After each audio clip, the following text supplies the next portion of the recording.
Oh, oh God.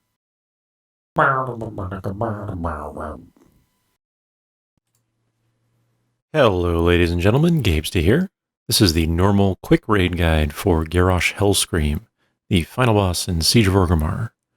As usual, you can click on the annotations there to check out the full raid guide with a lot more detail, or click on the guides for any of the individual roles as well. So, to begin, let's talk about the basic structure of the fight. There are 3 phases overall, with the exception of the second phase, which kind of has an intermission phase weaved in pretty frequently as well. That said, mechanically, the second and the third phase are quite similar to one another. So the only real difference is between the first phase, the second phase, and then the intermission phase that you'll do during phase 2 as well. So for phase 1, you're basically facing a weakened Garrosh and a large series of ad waves that will come. So the main ads are the Warbringers. These will spawn in sets of 6, 3 from each door. These should be picked up by one of your tanks that's not on Garrosh at the time. Meanwhile, you'll get a Warwolf or Shaman every once in a while. These should be interrupted when they cast their Chain Heal. And then finally, and most importantly, you'll get 2 Engineers. These Engineers you can't actually see because they spawn at the far ends of the room on either side, kind of up on a ledge up there. So to kill those, they have very low health, but you need a ranged DPS to run over and kill them. If you do not kill an Engineer within 15 seconds, it will activate the Corcoran Iron Star, which is on its side of the room. And this star will be a giant ball that rolls across that half of the room and does huge damage, about 11 million to anything it touches. However, this damage also will hit enemies. So that's the basic strategy you see here. If you'd like to see the other strategy that's possible, you can check out the full raid guide. But suffice to say, if you're doing this method, your tank that's picking up all the ads pulls it into the path of the ball and then runs out of the way quickly before it hits. All those ads will take that 11 million damage, and this will save you a lot of potential DPS that your raid would have to do otherwise. And this process just keeps repeating over and over. You always kill one Engineer, but you leave the other Engineer active so that the ball rolls across the room and you can hit all the NPCs and do a lot of damage to them. So you've seen that a few times probably going by the throne side of the room. And this includes, it'll also do a lot of damage to enemies, the mobs here. So the basic goal here in this strategy is for the tank that gathers the Warbringers to move them into the path, like you see right there, once the ball comes down, and the ball will do about 11 million physical damage to anything that it touches. So the rest of the raid should be on the safe half of the room. In our case, there are 2 Engineers, so we kill the Engineer on the left, which is to the east of the room, but we don't kill the one on the right, which is to the west.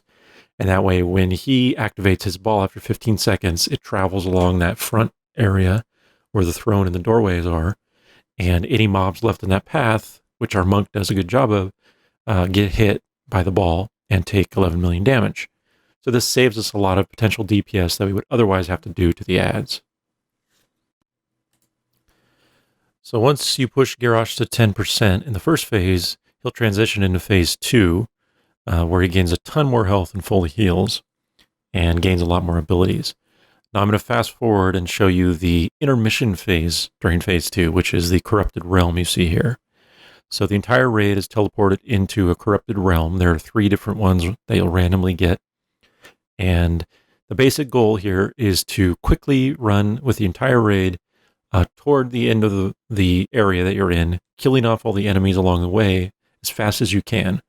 You have a minute in total in which to kill all the enemies in here. But during this time, Garrosh will gain corruption or energy. The faster you are, the less corruption he will get by the time you reach him. And once you reach him, you can see here, he will just chain cast Annihilate, which is a cone attack. Everyone should dodge it. This period, there's a ton of raid damage, so you want to use cooldowns and whatnot. And just do your best to survive this period until your full minute duration from being in the phase ends, and then you're ported back out to the normal realm here. So as we go in it again, here you can see a different section, which is Terrace of the Endless Spring. So these mobs in here, they actually run with you. Now, all of the Sha mobs, no matter which of the corrupted realms you get, have the ability to drop a little helpful orb on the ground. And this orb, if stepped on by a player, will give you a buff that reduces your damage taken while in this realm by 50%. So generally speaking, while you want to go as quickly as possible, you also want your raid members to all get that buff by just stepping on one of those orbs. And this will make the annihilate damage at the end of this phase much easier to handle. Other than that, just keep your raid in melee range, dodge the cone, all that good stuff. And as I said, the goal is to keep his energy or corruption as low as possible by doing these as quickly as you can. And we'll talk about why that is in the next section.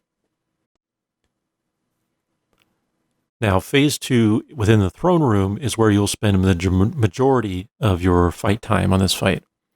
So there are 3 main abilities you have to manage in this phase, and these trio abilities are really the core to the overall fight. If you handle these properly and get used to the pattern, things will fall in place pretty quickly.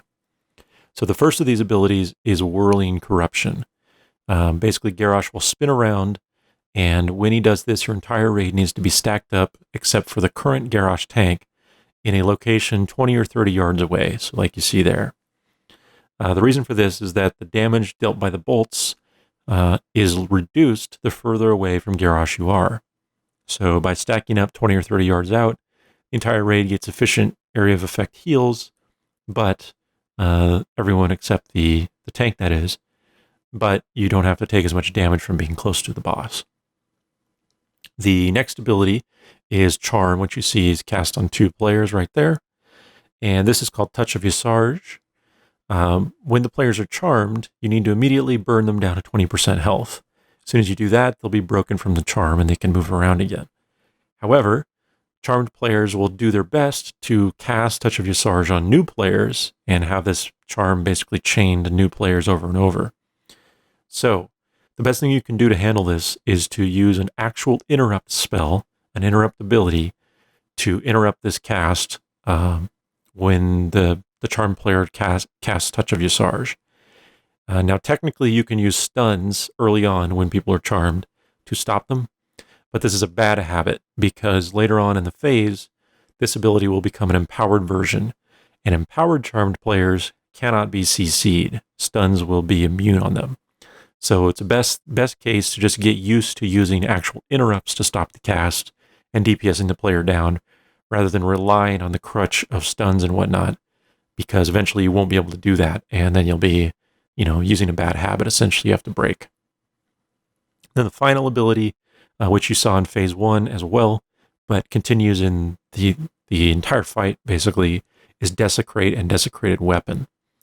So here he throws a weapon at a player that's outside of melee range, and otherwise it's a random player. And when this hits, it just puts a weapon in their spot, and it will create a large circle that does damage if you stand in it. Pretty obvious. Now, as the desecrated weapon takes damage, the circle shrinks in size. However, just like the charm, this can become empowered, and this happens when Garrosh reaches 75 corruption or higher. The empowered version is unkillable. You can do more damage to it to shrink the size, but it will slowly heal health back and basically not be worth attacking. So you shouldn't see this until the very end of the fight, but just letting you know that there's an empowered version of that. Otherwise, weapons should just be dotted and slowly killed by your ranged DPS. Now, those are the 3 main trio abilities in this phase. The important one that you really have to worry about handling is the empowered version of Whirling Corruption. This occurs when Garrosh reaches 25 corruption, which will probably be after your second Corrupted Realm phase, essentially. So unless you're really slow in the first one, you won't get it that time, but the second one, you'd have to be super fast to not get it then. So once he's above 25 corruption, any subsequent Whirling Corruptions, which you see here, are going to spawn minions, and you can see the purple locations that they're popping up in. You want to move away from that. These minions need to be killed, but every time you kill one, it will heal and buff any other minions nearby, and this makes them do a lot more damage and have a lot more health. So the best way we found to deal with this was to have DPS with taunts taunt a minion out and pull it away from the rest, kill it off by themselves.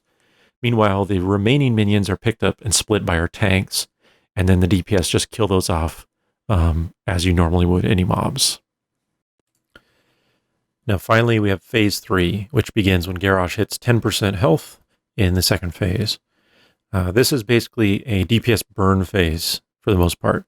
Now, technically, it's exactly the same as Phase 2, except Garrosh heals to 30% health, and he has empowered versions of all of his abilities in this phase. So what this means is, most importantly, desecrated weapons should no longer be attacked, Whirling Corruption spawns minions, and the charms, as I mentioned before, are now the empowered version, which cannot be stunned. So there you see I got charmed. So players have to actually use an interrupt on me to stop me from casting on them. Also, tanks get an empowered version of the debuff during this phase, which means tank swaps are extremely important on this period. Yeah. So that is the main thing for Phase 3, but otherwise it's all about DPS burning. So when this phase begins, all the ads should already be dead that you were dealing with before. The boss will go to the middle, so use your Bloodlust and start burning him while he's doing that animation. Get him down a little bit there. And then he'll heal up. And then this is pretty much just a matter of using the space in the room to drop weapons away from the raid so that you can safely stay close together when Charm goes off or when you have to deal with Whirling Corruption. We also chose not to kill the minions here and instead just left them on the tanks with the thinking that minions only get buffed if you kill them. So it's a little bit dangerous because tanks tend to do damage to them anyway, but as long as you have enough DPS, you can kind of push through that. Now that said, if you just want to deal with it as if it was Phase 2, you can certainly do that as well. Just make sure you utilize the space you're given in the room and adjust accordingly since you cannot kill the weapons and all that stuff. But that's it. Phase 3, as I said, is mostly just a DPS burn.